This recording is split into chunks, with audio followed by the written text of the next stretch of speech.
Well, that has thrown a spanner in the works a little bit, hasn't it? Tino Livramento will not be joining Manchester City this summer, according to reports. Man City will not be making a bid for the right-back, meaning they're going to have to look elsewhere for their Kyle Walker replacement. Welcome back to the City Ramble, leading the conversation in the world of Manchester City. This is your second video of the day, so if you haven't already, you can go back and listen to the video we made about James Trafford, Diego Costa, Man City's goalkeeper situation in general, because it is moving fast.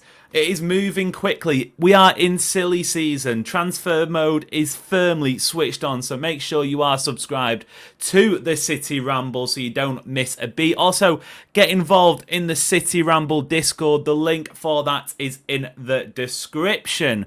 Right. No Livramento. For me, that's a disappointment. I feel like he ticked every single box that City were looking for this summer. He was homegrown. He had the age profile. He had the potential. He's got a really talented set of traits and abilities. He would have slotted straight into City's team. He would have been expensive, no denying that. But English Premier League tax, etc. Anyway, it's a shame, in my opinion. It's a shame, but we move on. We go again. Who might City move on to, though? That's what we'll try and answer in today's video. I have picked out four alternatives to Tino Livramento that Manchester City might target or look towards this summer. The last one is the one that I think will be the most likely. However, caveat, it is the one that I think will be the most unpopular. So stick around until the end of the video for that. Make sure you're hitting the subscribe button as well. And again, getting involved in the City Ramble Discord. The first one is nice and simple. Keeping a straight bat is a name that's been mentioned in City conversations already. Denzel Dumfries. He is obviously 29 years old. He's at Inter Milan. He does turn 30 next season, though. So this is very much like a stopgap, let's face it. You know, he isn't going to be coming in. He isn't going to be City's long-term option. It isn't going to be this now for the next 5 years. Say, for example, City did go off and sign him. There was talk earlier this summer that perhaps a move away from Inter Milan could be forthcoming.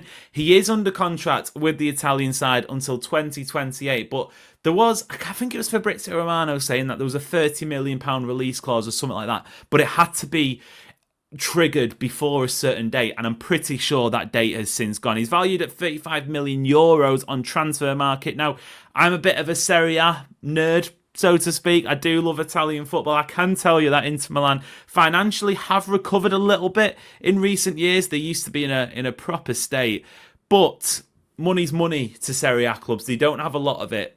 A little simple 30 million quid offer. I wouldn't be surprised if Inter Milan said yes to it. Whether or not City wants to go down that route, I don't know. What is interesting, though, is the fact that James Trafford most likely coming in as City's goalkeeper, Edison leaving, that has added a homegrown position in net, where City previously only had Scott Carson. Now they've got Bettinelli, who's homegrown, and probably will have James Trafford. So maybe previously, where Denzel Dumfries didn't make sense because he wasn't English, Tino Livramento obviously was, maybe it does now. I don't know. Maybe that moves the needle. But look, I think he's a competent right back. Like I said, it'd only be a couple of years. You'd have to make sure that you're still proactively searching the market for a long-term option, because come, 2027, 28, he's probably not going to be the option. But it's not the worst option. It is not the worst option at all. The second option on this list, a name that has been linked to City as well already, Wesley. Now, he's obviously, we saw him at the Club World Cup. He was featuring for Flamengo, the Brazilian team. He has got that age profile. He's only 21 years old. Turns 22 in September, so similar age to Tino Livramento, actually. He's talented. I think there was a clip that did the rounds where he gave the ball away, and I think when it might have been the game against Chelsea. Chelsea went down the opposite end. Maybe Pedro Neto scored a goal and everyone was going, oh, he's got the bozo gene, we can't sign him, blah, blah, blah. Throughout the full 90 minutes of that game, he was really good. He was just sort of caught in possession a little bit. It's frustrating, but overall, I was really impressed with him at the tournament. The issue I feel like you would have with Wesley, for example, if City went after him, and like I said before, there has been talk that City were exploring a deal, making that step from the the Brazilian league, South American football, right into the Premier League, right into the Champions League, especially when City are going to be looking to get back towards the top of the table, fighting for trophies, fighting for the Champions League title. That's a big step, especially if he's going to be the guy. You could maybe, if City had another established right back, you could maybe make the argument that he can learn the ropes a little bit, he can develop underneath, sort of working alongside another right back. If he's the guy that City is signing to come in and play right back, possibly as a starter, it's a big risk. It is a big risk, but I think he's got the talent. There is talk that he could be joining Roma. There has been quite big links lately, linking him to Roma. So that's interesting to watch. Maybe City were expecting Tino Livramento to say yes to them. The contract extension that's being rumoured, they weren't expecting that. Maybe they go back in and try and sign Wesley. Look, I don't think many players would say no to joining Pep Guardiola and Manchester City if the other option on the table is Roma. That might be just me being a little bit arrogant. I don't know. I love Roma. I love Rome itself. It's a gorgeous city, but I reckon people would, the players would be saying picking City over them. They're the two names that we've kind of had concrete links in terms of City and /all leaving their club. One that's been thrown out in the mix lately and is a bit of a. It's an interesting one for me, is Jed Spence of Tottenham Hotspur. Now, Jed Spence, in terms of English football, for me, burst onto the scene. I think it was when Nottingham Forest won promotion to the Premier League. He looked pretty good in that team, and then since then he's obviously joined Spurs. He's had a couple of loan spells. He joined Spurs after that, and then he's had a couple of loan spells. He went to Rennes, he went to Leeds United, he went to Genoa. It was only last season, really, off the top of my head, that we got to see him in Spurs' first team, and I felt like it was all right, but I wasn't particularly enamoured. I'm not sure he personally moves the needle for me in terms of coming in and making City a better team just yet. Similarly, I guess, to Wesley, if you were signing him alongside an established right back, then yes, I'd be excited about it. Being said, I do think there is the potential there. Jed Spence does have the ability to play at left back and at right back, a little bit like Tino Livramento, going back to when he was at Nottingham Forest. He was a really talented player, and all you have to do is look at Spurs over the last couple of years to know they have been a little bit of a basket case. Yes, they did win the Europa League, but at the same time, they finished 17th in the league. Maybe he's a product of his environment in that sense. You take him out of there, he's got the talent. If you get Pep Guardiola gets his hands on him, maybe you can make a player of him. He's the one I'm less sure about in terms of the targets we've mentioned so far. If it happened, I'd be happy, but only at a decent price. The caveat there is, of course, you are dealing with Daniel Levy. Decent prices, especially when you're buying players off them, don't really come around that often. So he's a maybe a bit of a wild card shout, a wild card entry. I've seen some people suggest that that's where City should be looking now. For me, I'm going to need some convincing. Maybe I'll go back and watch a few tapes, and maybe we'll discover something else. But I can't. With Jed Spence, I don't think you're getting him at a good price. I don't know if he's ready to come in and be City's number one starting right back just yet. So there's already a couple of marks against his name. But like I said, going back a couple of years, he did look a frighteningly good talent. So if he's still got that ability, and I'm sure he does, maybe City can be the ones to unlock him. Obviously, as well, he has got that homegrown quota. He'd help towards that.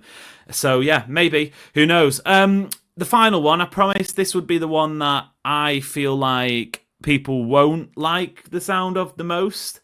Not saying that this is my preference, by the way, just getting it out there. Also, again, subscribe, like this video, and get involved in the City Ramble Discord. But the one that I think will probably, right now, percentage-wise, I think this is the one that the club will lean to the most.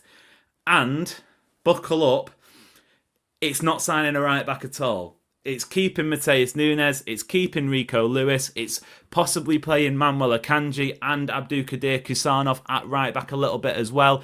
And I'll tell you why, because we've not we have seen City operate like this in the past. The most famous example is Harry Kane in the summer of 2021, I think it was, where for all the money in the world, it looked like City were chasing Harry Kane. They were going after him. Well, they were chasing him.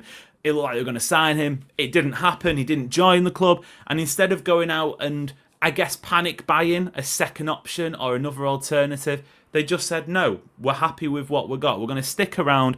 We've got a balanced squad. We've got goals across the front line. And then they went on and won the league title. Now, City were in a different position back then. Don't get me wrong. I feel like right now the need for a right back is much bigger. And personally, if it's up to me, I would be saying, you know what?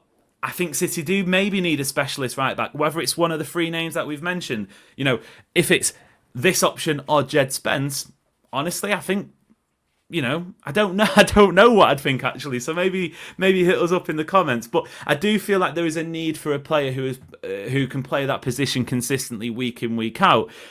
Whether or not the club will think that, I think, is a different scenario, because it is. I'm not going to lie. I don't think the right back market right now is stacked. I think there isn't a lot of options. I've tried to put together a few decent ones. I don't know if City will necessarily just say, right, okay, we've got what we've got. We'll keep on scouting. If something pops up in the next year, maybe in January, we'll go after it then. But remember, City won a league title with Fabian Delph at left back. City have won a league title with Zinchenko at left back.